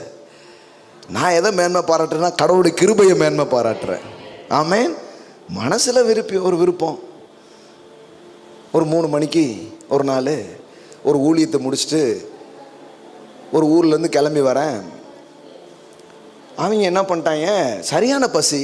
சில கிராமங்களில் ஊழியத்து போன உடனே சாப்பிட வச்சு அப்புறம் ஊழிஞ்சே வைப்பாங்க, இல்லைன்னா முடிஞ்சவரனே சாப்பிட வச்சு அனுப்புவாங்க. இவங்க போன உடனே ஒன்றுமே தரல. கிராமம் ஊழியெல்லாம் முடிச்சாச்சு. நம்ம தான் ஊழியத்தை முடித்தோம்னா டபுள் டைம்லலாம் முடிப்போம். 10 மணிக்கு முடிய வேண்டிய மீட்டிங் 2 மணிக்கு முடியுது, வேறு மாதிரி முடியுது. சரி, முடிஞ்ச உடனே ஏதாவது சாப்பாடு தரீங்கன்னு பார்த்தா பன்னு கொடுக்குறாங்க. அடா பாவிகளா, எனக்கு பாருங்க சரியாக சூடாக சாப்பிடணும் போல பெரிய ஆசை. பைசாலாம் இருக்குது, ஆனால் எங்கே சாப்பிட? 2 மணிக்கு 3 மணிக்கு உங்களுக்கு சூடாக சோறு எப்படி கிடைக்கும்? பசி, ஆனால் மனசில் ஒரு ஆசை. இவன் வந்த ஆட்கள்லாம் சிலர்லாம் எதையான திம்பணும் பண்ண திங்கல. எனக்கு பசித்தாலும் எப்படி அது புல்ல திங்காது அப்படிங்கிற மாதிரி இந்த புளிக்கு நமக்கு வந்து சோறு தான் அப்படிங்கிறதுல பட்னியாக இருந்தாலும் கிடப்பேன் தவிர இந்த பண்ணை திங்க மாட்டேன் நான். வண்டியை எடுங்கப்பா அப்படின்னு வந்துக்கிட்டே இருக்கோம். அப்படியே வந்துட்டு போகும்போது இந்த ரோடு தான் கிராஸ் பண்ணி போயிட்டோம். ஒருத்தர் சொல்கிறாரு புது பஸ் ஸ்டாண்டுக்கு போவோம், நைட்லாம் கடைகள் இருக்கும்னு பார்த்தா அது கரெக்டாக அந்த 3:30 அவன் எல்லாரும் மூடி தூங்கிட்டு இருக்கிற அந்த அவ்வளோ நேரம் தூங்குவாங்க பாருங்களேன். அது மாதிரி ஒன்றும் இல்லை, வடை டீ இந்த மாதிரிலாம் இருக்குது. ஜூஸ் குடிப்போம். எனக்கு சோறு வேணும் சூடா. வடை சாப்பிடு, ஜூஸ் சாப்பிடுன்னு எனக்கு சோறுன்னு இங்கே சொல்லுது. சில பேர் பார்க்குறாங்க, ஒரு இச்சையடக்கமே இல்லாத பிரசங்கயார் போல அப்படின்ட்டு. சாப்பிட்டா சோறு சாப்பிடுவோம், இல்லைன்னா சும்மா படுப்போம் அப்படிங்கிற மாதிரி. இது வரும்போது ஏதோ ஒரு கூட்டம் ஒரு இடத்துல பார்த்த மாதிரி எனக்கு மைண்டில் கிளிக் ஆச்சு. நான் சொன்னேன் வண்டி திருப்புங்க அப்படின்னு சொல்கிறேன். ஏன்னா நான் இந்த அவசரத்தில் மறந்துட்டேன். திருப்பி இதே ரோட்டில் திருப்பி வரேன். இந்த ருசி ஹோட்டல் இருக்குது பாருங்க, இந்த முக்கு, அது வந்து திறந்துருக்கு. உள்ளே போகிறேன், இலை போட்டு சுடுசோறு போட்டு கறி வச்சுக்கிட்டு இருக்காங்க. உண்மையிலங்க, நான் எல்லாரும் வாங்கப்பா உட்காருங்க அப்படின்ட்டு. இந்த ரம்ஜான் டைம்னு கடை திறந்து வச்சு சாப்பாடுலாம் இது பண்ணிட்டு போட்டுருக்க மாட்டேன். அதுவும் நான் வழக்கமாக பரோட்டா கரெக்டாக தானே இருக்கும். சுடு சோறு போட்டு கறி குழம்பு ஊற்றுறான், வாசனை வேற மாதிரி தூக்குது.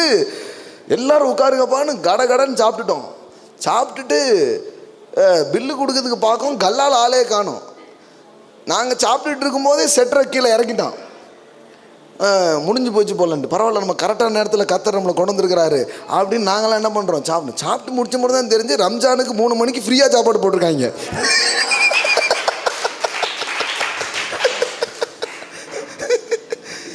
இது ஒரு சாதாரணமான விஷயமா உங்களுக்கு இருக்கலாம். ஆனால் எனக்கு என்ன தோணுதுன்னா, நான் 3 மணிக்கு சுடுசோறு வேணும்னா எனக்காக கர்த்தர் என்ன வேணாலும் செய்ய வைப்பார். இதில் நீங்கள் கறியை பார்க்கீங்க, நான் கர்த்தரை பார்க்குறேன். எனக்கு இதில் கறி தெரியலங்க, என் கர்த்தர் எவ்வளவு நல்லவர் அப்படிங்கிறத நான் ருசித்து பார்க்குறேன். அப்போ இதுக்காக நான் போட்டு ஆண்டவரே உம்முடைய தாசனுக்கு இப்படி ஊழியம் செய்து வந்த எனக்கு அப்படிலாம் இல்லை. ஒரு ஆசை, சூடாக சாப்பிட்டா நல்லா இருக்குமே நினைச்சேன். சூடாக மகனை கறி சோறே உனக்கு போடுறேன் அப்படின்னு பாருங்க. எங்களுக்காக அவ்வளோ நேரம் அவன் சட்டை திறந்து வச்சுருக்கான். நாங்கள் உள்ளே போனோம், இழுத்துட்டான். கரெக்டாக எல்லாம் முடிஞ்சிருச்சுப்பா அப்படின்ட்டு. எனக்கு இன்னொன்று சொல்கிறேன் பாருங்க, ஃப்ரீயாக போடுறான்னு இருந்தால் நான் போயிருந்துருக்கவே மாட்டேன். அது எனக்கு மைண்டில் தெரியவே தெரியாது. நான் ஹோட்டல் தானே, எனக்கு அந்த மாதிரி ஒன்று பண்ணுறாங்கன்னே தெரியாது. ஹோட்டல் திறந்துருக்குன்னு உள்ளே போயிட்டேன். எல்லோரும் உட்காந்தாங்க, நல்லா சாப்பிட்டு இது பண்ணி கடைசியில் எல்லாம் நல்லா சாப்பிடுங்க பார்க்க, எல்லாம் நல்லா சாப்பிட்ருங்க. ஒருத்தன் சொல்கிறான், இந்த பாருங்க பிரதர் வேஸ்ட் பண்ணிட்டு போயிட்டாங்கன்ட்டு. எனக்கு அப்போவுமே ஒரு டவுட், அப்போ தான் முதல் டவுட்டுக்கு எழும்புது. இந்த சப்ளையர் ஏன் அவன் மிச்சம் வச்சதுக்கு இவ்வளோ வருத்தப்பட்டுக்கிட்டு இருக்கான் அப்படின்னு யோசிச்சுட்டே இருக்கிறான். கல்லால் பார்க்க ஆளையே காணும். அப்புறம் தான் சொல்கிறாங்க, ஃப்ரீயாக நாங்கள் 3 மணிக்கு போட்டு இன்றைக்கி கறிசோறு அப்படிங்காங்க. அப்படி ஒரு கறிசோறு சாப்பிட்டதே இல்லை பாருங்கள், அவ்வளோ ஒரு டேஸ்ட். இப்போ நிறைய பேர் சாப்பிடும் போல் இருக்குது. இன்னும் ஒரு 2ஆம் தேதி வரைக்கும் வெயிட் பண்ணுங்கள், கறிசோறு போட்டுருவோம் உங்களுக்கு. Royal restaurant openings. கர்த்தர் நல்லவர் பாருங்க. ஆமென். எல்லாம் சொல்லுங்க, இருதயத்தின் ஆசைகளை நிறைவேற்றுவார். நீங்க போய் ஜெபிச்சிருக்கவே மாட்டீங்க, ஆசைப்படுவீங்க, நடந்துரும். ஏன்னா வேதவசனம் சொல்லுகிறது, நீதிமானுக்கோ விரும்புகிறது கொடுக்கப்படும். ஆமென். உங்க பைபிள்ல எப்படி சொல்ல, நீதிமான் ஜெபிக்கிற காரியங்கள்லாம் கர்த்தர் தருவார்ல, நீதிமானுக்கோ அவன் விரும்புகிறது கொடுக்கப்படும். அவ்வளோதாங்க. உங்களுக்கு எப்பேற்பட்ட ஒரு தகப்பன் இருக்கா, விரும்பினாலே நடந்துருது. என் பிள்ளை ஆசைப்படுது, என் பிள்ளை விரும்புது. நான் நிறைய வாட்டி இதை யோசித்துருக்கிறேன். இப்படி 100 காரியம் சொல்ல முடியும், கதைகள் வாழ்க்கையில். ஒவ்வொரு விருப்பத்தை கடவுள் எப்படி நிறைவேற்றினார், எப்படிலாம் அந்த காரியங்கள் நடந்தது. அது உணவில் இருக்கலாம், உடையில் இருக்கலாம். நம்ம தேடி யோசிப்போம். கரெக்டாக அது நமக்கு அப்படியே நேரிட பண்ணுகிற ஒரு தேவனாக அவர் இருக்கிறார். ஆமென். எல்லாம் சொல்லுங்கள், மனமகிழ்ச்சியாயிரு, உன் உள்ளத்தின் ஆசைகள் எல்லாம் நிறைவேறும். ஒன்றும் நிராசையாக போகாது, எல்லாம் நிறைவேறும் ஆசைகளாக இருக்கும். நிராசை அல்ல, நிறைவேறும் ஆசைகள். ஆமென். வெத்து ஆசைகளாய் அல்ல, அவைகள் எல்லாம் நிரப்பப்படும் ஆசைகளாக இருக்கும். அப்போது கர்த்தருக்குள் மகிழ்ச்சியாக இருப்பதே உங்களுடைய பலன். எல்லாம் சொல்லுங்கள், என்னுடைய பலன் அதுதான். அப்போ பிசாசு சிம்சோனை மொட்டையடிக்க பார்க்குற மாதிரி நம்மளை அவன் என்ன பண்ண பார்க்குறான், சோகப்பட வைக்க பார்க்குறான். அப்போ முதல்ல எதிர்த்து நிற்கணும். இந்த கவலை சோகம் வரும்போது கெட் அவுட், வெளியில் போ, நான் சந்தோஷமாக இருப்பேன், கர்த்தர் எனக்காக யாவையும் செய்து முடிப்பார். ஆமென். கர்த்தர் நல்லவர் பாருங்க. ஆமென். Thank you Lord Jesus. ரேக்லாமாரா ஷாகோரோ போஹோ ஷியாந்த ரஹலமாந்த ரெபெலரே ரஹலபோ ஷேகேந்த ரஹாந்தோ ரமந்துலோ ப்ரோகோ தாரா ஹாசியா தரபாலாரா. மகிழ்ச்சியாக இருப்பதே உங்களுடைய பலன். அப்போ வாழ்க்கை முறையாக இருக்கலாம், lifestyle, joy lifestyle. Amen. Prayer கூட ஜாயாக ப்ரேயர் பண்ணி பாருங்கள், ரொம்ப நேரம் ஜோம் பண்ணுவீங்க. அழுது ஜோம் பண்ணிங்கன்னா ரொம்ப நேரம் ஆன மாதிரி இருக்கும், திரும்பி பாருங்கள் 10 நிமிஷம் தான் இருக்கும். ஆனால் ஹாப்பியாக ப்ரேயர் பண்ணி பாருங்கள், டைம் போகிறதே தெரியாது. இதே இவ்வளோ நேரம் ஆயிடுச்சு அப்படின்ட்டு அப்படியே பாஸ் ஆயிடும். துக்க வீட்டில் போய் இருந்து பாருங்கள், ஒரு யுகம் உட்காந்த மாதிரி இருக்கும். எப்பப்பா எடுப்பாங்க, இன்னும் நேரமே போகாது. ஏன்னா அவ்வளோ சோகத்தில் நேரம் போகாது. அதே சந்தோஷமான மொமெண்ட்டில் இருந்தீங்கன்னா டப்புன்னு போயிடும் பாருங்க. எப்படி போச்சுன்னே தெரியாது. அப்போ அப்படின்னா என்ன அர்த்தம், சந்தோஷமாக இருந்துங்கன்னு அர்த்தம். டக்குன்னு எப்படிங்க 10 வருஷம் ஆச்சு, இப்போ தான் நான் ரொம்ப சந்தோஷமாக போயிருக்குன்னு அர்த்தம், ரொம்ப மகிழ்ச்சியாக போயிருக்குன்னு அர்த்தம். போனதே தெரியலையே, இருந்ததே தெரியலையே. அப்போ சோகமாக ப்ரேயர் பண்ணும்பொழுது நம்ம ப்ரேயர் கூட அவ்வளோதான், முடிஞ்சு போயிடும். ஆனால் மகிழ்ச்சியோடு கர்த்தருக்கு ஆராதனை செய்து ஆனந்த சத்தத்தோடு அவர் சன்னதியின் முன் வாருங்கள். ஆமென். உங்கள் மனவாழ்னை சந்திக்க, உங்கள் தகப்பனை சந்திக்க அப்படி வாங்க. கர்த்தர் அதை தான் விரும்புகிறார். மன மகிழ்ச்சியாக இரு. அப்போ பைபிள் சோகத்தை ஒரு நாள் ரெக்கமெண்ட் பண்ணல. உங்களுக்கு புரியுதுங்களா? கரெக்டாக கன்வின்ஸ் ஆகிடுங்க, கரெக்டாக இது பண்ணிடுங்க. எங்கேயுமே கடவுள் மனுஷனை ஆதாமும் ஏவாளையும் படைச்சி கொண்டு போய் வைக்கிறார். அந்த தோட்டத்துக்கு பேர் என்ன பேர் தெரியுமா? ஏதேன். ஏதேனில் அவர்களை வைத்தார். ஏதேன் அப்படிங்கிற வார்த்தைக்கு என்ன அர்த்தம்னா டிலைட் அப்படின்னு அர்த்தம். Delight, the place of delight, பேரின்பம் அப்படின்னு அர்த்தம். அப்போ மனுஷனை படைச்சு எங்க வச்சாரு? பேரின்பத்தில் வைத்தார். ஆமென். நம்ம சர்ச்சு இருக்கிறதும் பேரின்பபுரம் தான். ஆமென். ஆமாம், பேரின்பத்தில் வைத்தார். ஆமென். எல்லாம் சொல்லுங்க, பேரின்பம். அப்போ அவருடைய மனசு, அவருடைய உள்ளம் சந்தோஷத்தை தான் வைக்குது. அவரை விட்டு தூரம் போன பையன் திருப்பி வரான். அந்த வீட்டுக்குள்ள பாருங்க சந்தோஷம், கீத வாத்தியங்கள், ஆடல்கள், பாடல்கள்னு ஒரு பெரிய கலிகூறுதல் அங்க என்ன பண்ண ஆரம்பிக்குது, உண்டாக ஆரம்பிக்கும். அப்போ அதுதான் நடக்குது. அப்போ கடவுளுடைய பிரசன்னத்தண்டை வரும்பொழுது உங்க மகிழ்ச்சி திரும்ப கொடுக்கப்படுகிறது. வேதவசனம் சொல்கிறது, கர்த்தரால் மீட்கப்பட்டவர்கள். உங்க வாழ்க்கையில the power of redemption, மீட்பின் வல்லமை வேலை செய்துனா ஃபர்ஸ்ட் சைனே என்ன தெரியுமா? கர்த்தரால் மீட்கப்பட்டவர்கள் ஆனந்த களிப்புடன் பாடி. மீட்பு உங்க வாழ்க்கையில வேலை செய்ததனுடைய எஃபெக்ட் என்ன தெரியுமா? ஆனந்த களிப்புடன் பாடி அவர்கள் சீயோனுக்கு திரும்புவார்கள். நித்திய மகிழ்ச்சி அவர்கள் தலையின் மேல் இருக்கும். சஞ்சலமும் தவிப்பும் ஓடிப்போம். இந்த நாள் அது ஓடி போகட்டும் இயேசுவின் நாமத்தினால. நித்திய மகிழ்ச்சி தலையின் மேல் இருக்கட்டும். ஓ எஸ் எஸ், கர்த்தரால் மீட்கப்பட்டவர்கள் திரும்பி ஆனந்த களிப்புடன் பாடி. ஆமென். உங்க சந்தோஷத்தை இழந்திருக்கலாம், உங்க மகிழ்ச்சியை இழந்திருக்கலாம். நான் சொல்றேன், திரும்பி ஆனந்த களிப்புடன் பாடி சீயோனுக்கு வருவார்கள். நித்திய மகிழ்ச்சி. ஆமென். அவர்கள் தலையின் மேல் இருக்கும் சந்தோஷமும் மகிழ்ச்சியும் அடைவார்கள். சஞ்சலமும் தவிப்பும் ஓடிப்போம். இன்னையோடு அது நீங்கி போகட்டும். சோகத்தின் வடுக்கள், துக்கத்தின் நாட்கள், வேதனையின் நாட்கள். சொன்னார் பாருங்க, உன் வேதனை நீங்கி சுகமாயிரு, சமாதானத்தோடு போ. உன் வேதனை, நீ 12 வருஷம் வேதனை சொல்றாரு, உன் சிறியே உன் வேதனை நீங்கி சுகமாயிரு, சுகமாயிரு, சமாதானத்தோடு போ. இன்னைக்கு நான் நம்புறேன், உயிர்த்தெழுந்த ஆண்டவருடைய உள்ளம் உங்களை அப்படிதான் வாழ்த்துகிறது. உன் வேதனை நீங்கி சுகமாயிரு, சமாதானத்தோடு போ, சந்தோஷத்தோடு போ, மகிழ்ச்சியோடு போ. Oh, thank you Lord Jesus. Thank you Lord Jesus. Thank you Lord Jesus. Oh, ஆனந்தத்தின் தேவன் அவர், நித்திய ஆனந்தர் அவர். Oh, நித்திய மகிழ்ச்சியை தருகிறவர் அவர். ராப்லோ கோராபா ஷாட்டாலாபாரா காதாராபாலாரா. ஓ, இந்த மாலை வேளையில இங்க வந்திருக்கிற ஒவ்வொரு பிள்ளையுடைய வாழ்க்கையில மகிழ்ச்சியை நான் பேசுகிறேன், சந்தோஷத்தை நான் பேசுகிறேன், ஆனந்தத்தை நான் பேசுகிறேன், கலிகூறுதலை நான் பேசுகிறேன். ரேகானா மோஷாக்லா மாண்டாலா, ஒட்டிங்கின ஆவிக்கு பதிலாக துதியின் உடைய நான் பேசுறேன். இது வரைக்கும் ஒடுக்கப்பட்ட ஆவியில துதிக்க முடியாம, சந்தோஷப்பட முடியாம ஒடுங்கியே அவங்க இருந்தாங்கன்னா அது நீங்குவதாக, அந்த ஒடுங்கின வஸ்திரம் நீங்குவதாக. ஓ, துதியின் வஸ்திரத்தை நான் பேசுகிறேன், துதியின் வஸ்திரங்கள். ஓ ஓ, ஹalleluya hallelujah hallelujah. ஆனந்த தைலத்தை நான் பேசுகிறேன். I speak the oil of gladness, oil of gladness. ஆனந்த தைலம், ஆனந்த தைலம் ஒவ்வொரு தலையில தங்கட்டும் சுவாமி, ஒவ்வொருடைய வாழ்க்கையில தங்கட்டும் சுவாமி, ஒவ்வொரு இருதயத்துல தங்கட்டும் சுவாமி, ஒவ்வொரு வீட்டுக்குள்ளே தங்கட்டும் சுவாமி, ஒவ்வொரு உறவுகளுக்குள்ளே வருவதாக, வாழ்க்கைக்குள்ளே வருவதாக. ஆனந்தத்தை நான் கட்டவிழ்க்கிறேன், மகிழ்ச்சியை நான் கட்டவிழ்க்கிறேன். ஜபங்களுக்கெல்லாம் பதில் வருவதாக, ஆலை விரும்பினதெல்லாம் நடப்பதாக, கேட்டதெல்லாம் நடக்கட்டும் சுவாமி, ஆசைப்பட்டதெல்லாம் கூட நடக்கட்டும் சுவாமி. மனமகிழ்ச்சியாயிரு, உன் இருதயத்தின் ஆசைகள் நிறைவேறும். நீ விரும்பினது உனக்கு கொடுக்கப்படும், நீ விரும்பினது கொடுக்கப்படும், நீ விரும்பினது வரும். நான் நம்பினது அவராலே வரும்.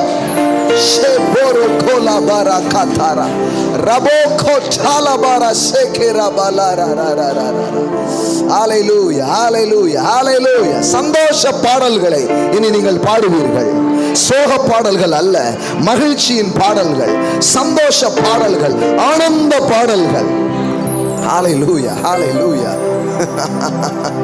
Glory glory glory glory glory glory. ஷேக்ரபாகாய். இயேசு வந்து போனா துக்க வீடும் சந்தோஷமா எடுத்து பாருங்களேன். துக்க வீட்டை கூட சந்தோஷம் வீட்டா மாத்துகிற ஆண்டவர். ஒருவேளை உங்க வாழ்க்கையில சில இழப்புகளை, உங்க வாழ்க்கையில சில சில சில பிரியமானவர்களை உங்க வாழ்க்கையில இல்லாத நிலையில நீங்க இருந்தீங்கன்னா கூட நான் சொல்றேன், அந்த துக்கத்தை ஆண்டவர் துடைத்து போட்டு உங்கள் வீட்டை சந்தோஷமான வீடாக அவர் மாற்றுகிறார். ஹalleluya hallelujah. மகிழ்ச்சி உங்கள் தலையின் மேலே வந்து தங்கட்டும். இந்த மாலை வேலையில் டாடி அதை நான் பேசுகிறேன் சுவாமி. Thank you Lord Jesus, thank you Lord Jesus. Oh ரபா ஷாகாலா பிரா கதாரா பாலா பாரா ரகோலா ரா ஷேகேடாலா பாரா கதாரா பாலா பாரா கதாரா பாலாரா. ஹல்லேலூயா, ஹல்லேலூயா. மகிழ்ச்சியாய் ஆராதனை செஞ்சு பாருங்க.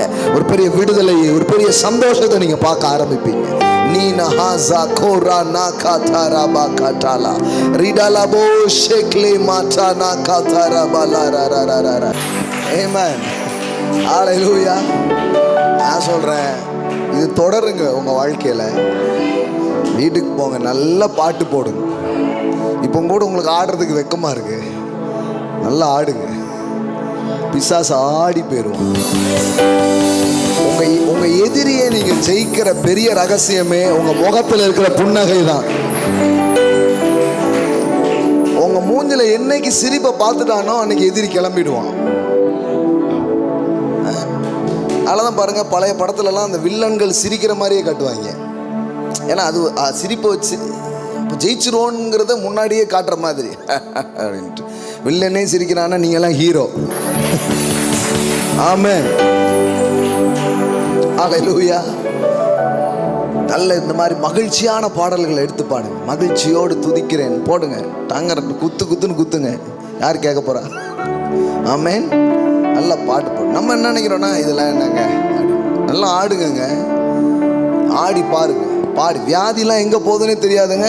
மகிழ்ச்சியா இருப்பதே உங்கள் பலன். நோயே இருக்காதுங்க. யார் சொன்னா நோய் என்னன்னு உங்க சொத்துரிமையா? 40க்கு அப்புறம் வரணும்ட்டு ஏதாவது எழுதி வச்சிருக்கிறாரா? வரக்கூடாது, ஒரு நோய் வரக்கூடாதுங்க. வியாதியை ஒன்று விட்டு விலக்கு வேண்டிருக்கிறார். ஏன்னா நம்ம பலத்தின் ரகசியம் உணவுன்னு நினைக்கிறோம், ஆகாரம் நினைக்கிறோம். இல்லைங்க, பலத்தின் ரகசியம் மகிழ்ச்சி. அதுவும் கர்த்தருக்குள் மகிழ்ச்சியா இருப்பது உங்கள் பலன். ஆமென். சந்தோஷமா இருங்க, ஹாப்பியா இருங்க, பாடுங்க. நீதிமான் பாடி மகிழ்கிறான். பாட்டு பாடினாலே சந்தோஷம் வர ஆரம்பிச்சிடும். பாருங்களேன், பாடு பாடு எப்படி இருக்குது. வீட்டுக்கு போக மனசே இல்லை, அப்படியே போர் பாட்டா பாடி என்னம்மா அப்படிதானே இருக்கு. ஏற்கனவே ரெண்டு மணி நேரம் டிராவல் பண்ணி வந்திருக்காங்க. சந்தோஷம் பாருங்களேன், இன்னும் மகிழ்ச்சி. ஆடுறது பாடுறது இதற்காக தான் கடவுள் உங்களை உண்டாக்கி இருக்கிறாரு. செய்யுங்க, வீட்லேயே செய்யுங்க. பாட்டு போடுங்க. நல்ல இந்த மாதிரி சோக பாட்டுலாம் கேட்காது, நல்ல பாட்டு, நல்ல பாட்டு. இந்த மாதிரி மகிழ்ச்சியான பாட்டு, சந்தோஷமான பாடல்கள். அது சாங் ப்ளே பண்ணிட்டு கூட சேர்ந்து பாடுங்க. நிறைய பாட்டுக்கள்லாம் எடுத்து வச்சு கூட சேர்ந்து பாடுங்க. நீங்களே பாடுங்க. தூதர்களே இறங்கி மியூசிக் வாசிப்பாங்க, பரலோகமே இறங்கி வருங்க. ஆமென். அந்த சனமே பரம தூதர்களின் திரள் அப்படியே கூடி பாட்டு பாடினாங்கன்னு போட்டுருக்குது. ஆமென். ஆமாம், அவங்க வந்து உங்களுக்கு மியூசிக் வாசிப்பாங்க. ஆமென். சந்தோஷமா இருங்க, மன நிறைவோடு இருங்க. ஆமென், ஹல்லேலூயா. கர்த்தருக்கு நாம் கொடுக்க போறோம், மகிழ்ச்சியின் விதைகளை விதைக்க போறோம். பழைய ஏற்பாட்டில் ஒரு வசனம் இருக்குது, கண்ணீரோடு விதைக்கிறவன். எனக்கு ரொம்ப நாளாக ஒரே இது கேள்வி, என்ன கண்ணீரோடு ஏன் விதைக்கணும்? கண்ணீரோடு விதைக்கிறவனே கம்பீரத்தோடு அறுப்பானா? நம்ம விதைக்கும் போதே கம்பீரமா விதைக்க போறோம். ஆமென். பாருங்க, சொன்ன உடனே தங்கம் வந்துருச்சு பாருங்க. ஹல்லேலூயா. கண்ணீரோடு விதைங்க பிரதர். கண்ணீரோடு இல்லைங்க, விதைக்கும் போது எப்படிதான் விதைக்கிறோம்? கண்ணீரோடு விதைக்கல, விதைக்கும் போதே சந்தோஷத்தோடு விதைக்கிறோம், மகிழ்ச்சியோடு விதைக்கிறோம். மகிழ்ச்சியோடு கர்த்தருக்கு என்ன பண்ணுங்க? ஆராதனை செய்யுங்கள். அது ஆராதனை மட்டும் இல்லை, ஜெபம் மட்டும் இல்லை, கொடுக்கறது கூட. பவுல் சொல்றாரு, எப்பா ஏன்பா சோகமா இருக்க தம்பி, நீ சோகமா இருக்கிற தம்பி கொஞ்சம் கொடுக்காத தயவு செய்து. அவனவன் விசனமாயும் அல்ல. எப்படி சொல்றாரு பாருங்க, அழுதுட்டே கொடுக்காத. சில நேரத்தில் அழுது கொடுக்குற அளவுக்கு பண்ணிடுவாங்க. நீ கொடுக்கலன்னா ஆஸ்பத்திரியில் இல்லை பாஸ்டர், ஆஸ்பத்திரியில் ரொம்ப பில்லு ஜாஸ்தி ஆகும், பெசாட்டி தசம பாகம் கொடுத்தாதான். இதுக்கு போட்டு ஆஸ்பத்திரி வரைக்கும் என்னை இழுக்கணுமா? வேண்டாம். எப்போ அந்த கவர் எடு, முதல்ல அவருக்கு தசம. இப்படி தான் கொடுத்துருக்காங்க. இப்படித்தான் ஒருத்தன். வேண்டாம், உதாரணமே வேண்டாம். இப்படி ஒரு பயத்திலே மக்கள் வந்து என்ன பண்ணிடுறாங்க? கொடுத்துருக்காங்க. பயத்திலே கொடுத்துருக்காங்க. சந்தோஷத்தில் கொடுக்குறது. ஆமென்.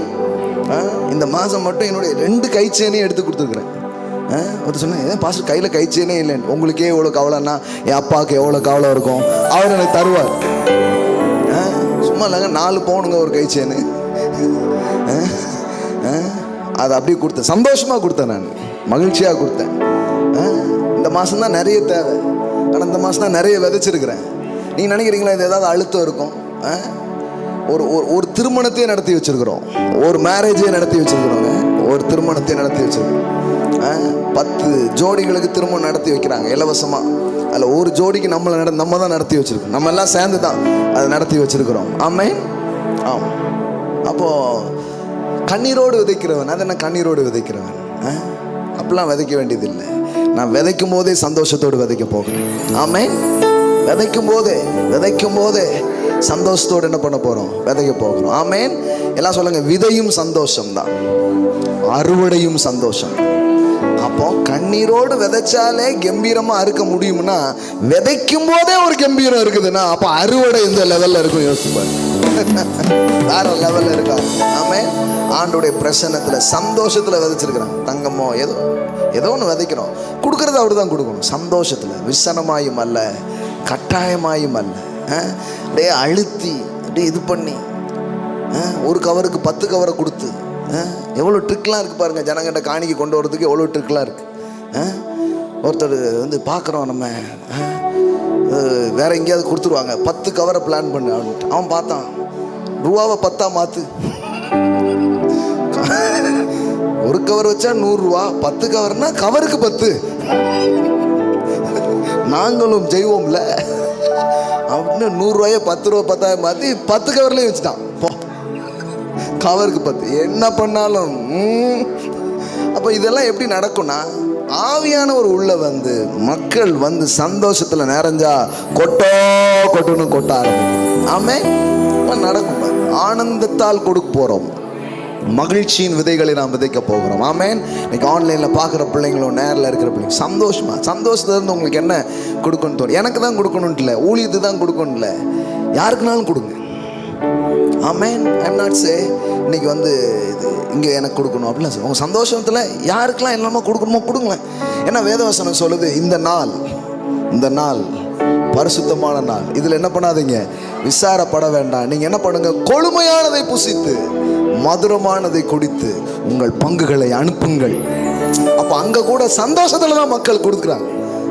அப்போ மக்கள் கொடுக்க மாட்டாங்க இல்லை, மகிழ்ச்சி உள்ள வந்துடுச்சுன்னா, மனசு நிறைஞ்சிடுச்சுன்னா பர்சு திறந்துருங்க. இதான் ரகசியம். உங்களுக்கு மட்டும் ஏன் கொடுக்குறாங்கங்கிறாங்க, மனசு நிறைஞ்சா பர்சு திறக்கும். நீங்கள் மனசே நிறையாமல் அவன் பர்ஸை திறக்க ட்ரை பண்ணிங்கன்னா அவன் பார்ப்பான், ஐயோ பிட் பாக்கெட்டுக்காரங்க வந்துட்டாங்களே அப்படிங்கிற மாதிரி தான் பார்ப்பான். மனசு நிறையும் பொழுது பர்ஸு திறந்துருக்கும். ஆமென்.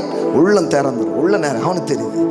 இப்போ என்ன மாதிரி ஒரு சந்தோஷம் இருந்தா சகையை சொல்லியிருப்பான், ஆண்டவரே என் ஆஸ்தியில் பாதியை ஏழை கொடுத்துடலான் இருக்கிறேன்.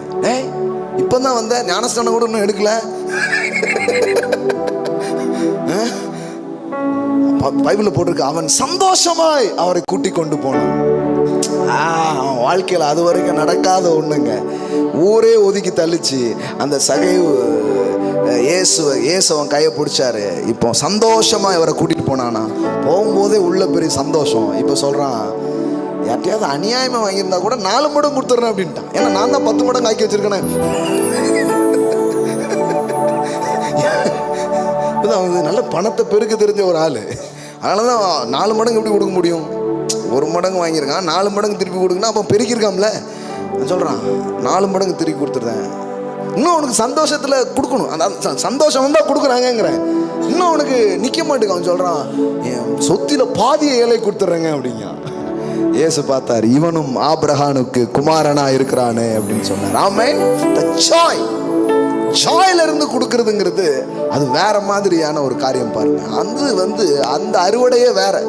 கண்ணீரோடு விதைச்சாலே அப்படி வருதுன்னா, சந்தோஷத்தின் விதைகள் வேற மாதிரி வைக்க ஆரம்பிக்கும். ஆமென். ஹல்லேலூயா. இன்னைக்கு அப்படி கொடுப்போம்.